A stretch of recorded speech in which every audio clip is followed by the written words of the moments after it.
சென்னை விமான நிலையத்தில் நாம் தமிழர் கட்சி தலைமை ஒருங்கிணைப்பாளர் சீமான் சற்று முன் செய்தியாளர்களை சந்தித்தார். அதனை காணலாம். தெரியுதுல்ல, விசாரணைன்னு தெரியுதுல்ல, நீ எப்படி முடிவு பண்ண பாலியல் குற்றவாளின்னு? உன்னை யார் எப்படி பேச சொல்றது? வழக்கை தொடுத்தது நான். வழக்கு நடந்துகிட்டு இருக்குல்ல, அதுக்குள்ள நீ வந்து ஒரு பாலியல் குற்றவாளின்னு சொல்ல நீ யார்? நீ யார்? எப்படி சொல்லுவ? அது தொடுக்கப்பட்டிருக்கு. இன்னைக்கு கேரளால நேற்று வந்த தீர்ப்பு என்ன? ஒரு பெண்ணு சொல்லுவதாலேயே அது அப்படியே உண்மையா இருக்குன்னு எப்படி நம்புறீங்க? கேட்டிருக்காரா இல்லையா நீதிபதி? அவரும் நீதிபதி தானே. அப்புறம் பக்கத்துல தானே இருக்கு, 15 கிலோமீட்டர் தூரத்துல. சொல்லலாம் தம்பி, 1000 பேர் சொல்லலாம். இப்ப நான் உங்க மேல பழி சொல்லவா? சொல்லிட்டு போவா? யாரும் சொல்லலாம். அப்படியே ஏற்கனவே இருக்க விசாரணை நடந்துகிட்டு இருக்கும்போது நீ எப்படி குற்றச்சாட்டை வைப்ப?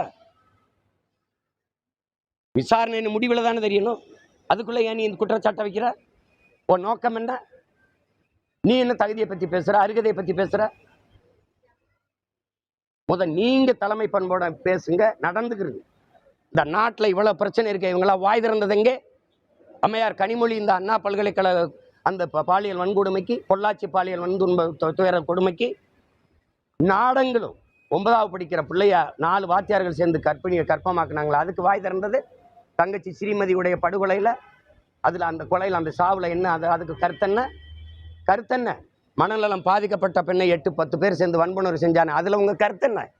தினந்தோறும் பள்ளிக்கூடத்துக்கு போற பிள்ளைகளை ஆசிரியர் தாளாளர்கள் துன்புறுத்துவதில் உங்க கருத்தென்ன தம்பி? 3 வயது குழந்தைய மயிலாடுதுறையில் ஒருத்தன் அது வன்புணர்வு செஞ்சு கண்ணு கட்டி மண்டையில் அடிபட்டு கண்ணு சிதைஞ்சு போயிருக்குது, அதுல உங்க கருத்தென்ன? அப்போலாம் வாயில் என்ன இருந்தது? ஏன்னா இங்க யாரும் இல்லை, இங்க முன்னாடி நிக்கிறவன் சீமான்.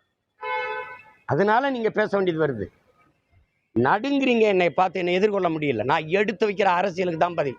இதே காங்கிரஸ் கம்யூனிஸ்ட் கட்சி ஒரு உண்ணி மாதிரி இந்த ரத்தத்தை, இந்த திராவிட பன்னிகளின் ரத்தத்தை குடிச்சு நிக்கிறீங்க. பேச என்ன தகுதி வச்சிருக்கீங்க?